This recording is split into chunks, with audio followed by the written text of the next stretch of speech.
Over the years, we've tracked down our fair share of crooks, but Bert is in a class all of his own. He's responsible for a brazen daylight robbery, snatching a woman's Tiffany earring during a selfie. And by the way, Bert's an emu. So this was just moments before the alleged attack?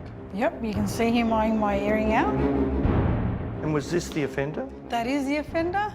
That was after the event. I thought I'd better get a full body shot. Yeah. In case I needed it. A brazen daylight robbery. It's now become a costly exercise. An offender refusing to cooperate. It'll actually digest the earring, and that's why it hasn't turned up. And an unconventional way of solving a crime. One of our staff get the great job of going through the poop for the bird. My little one was like, "Oh, Mum, there's a bird." Like a lot of people, Ashna, Ali and her kids just love the new Sydney Zoo. It was supposed to be a fun day out. It's now That become was costly. until she took a selfie with a cheeky resident. I sat down and as I finished clicking, he just grabbed my ear. I felt a peck. The villain's eyes should have been a telltale sign of what was to come just seconds later. That could have been my daughter's eye. No, Bert the emu fortunately had his eye on something else. Oh, Tiffany. Yep. This wasn't any old earring, was it? As I said, they weren't $5 sleepers there, Brady. Wow, this emu had great taste. Bert did a snatch and swallow, leaving Ashna with just one lonely and somewhat useless earring from the $555 set. An emu ate my earring. Statements are yet to be taken from the several witnesses to the vicious attack. What is known is the offender decamped in a westerly direction shortly after the vicious assault. The robbery going all the way to Sydney Zoo manager Chris Rivette. We said, give us 7 days, we'll try and locate it. Of course, anyone who's gone to Bali will know exactly what's going on here.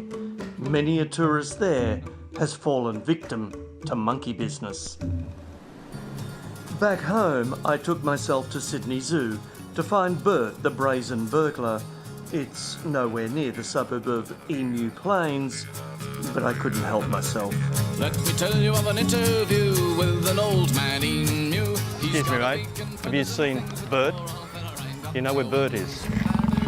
Oh, really? You don't want to get involved? I've gone straight to the emu enclosure. Why did he take the earring?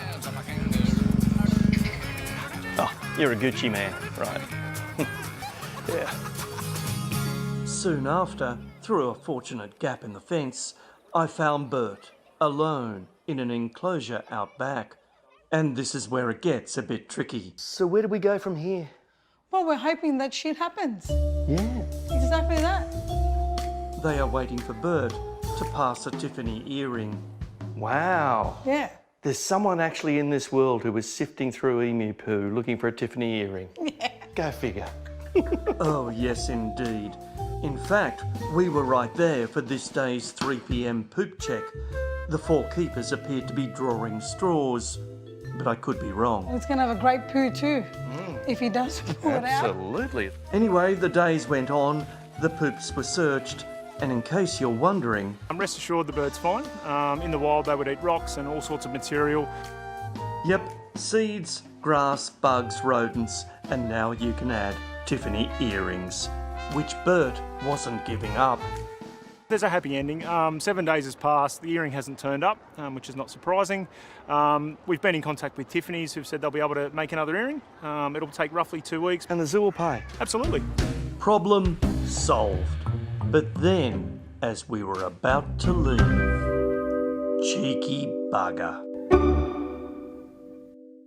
He's got good taste. And the very latest from quarantine is there's still no sign of that Tiffany earring. As a result, Bert will now be moved back into the main enclosure, where it's likely, after tonight's story, he'll be a star attraction.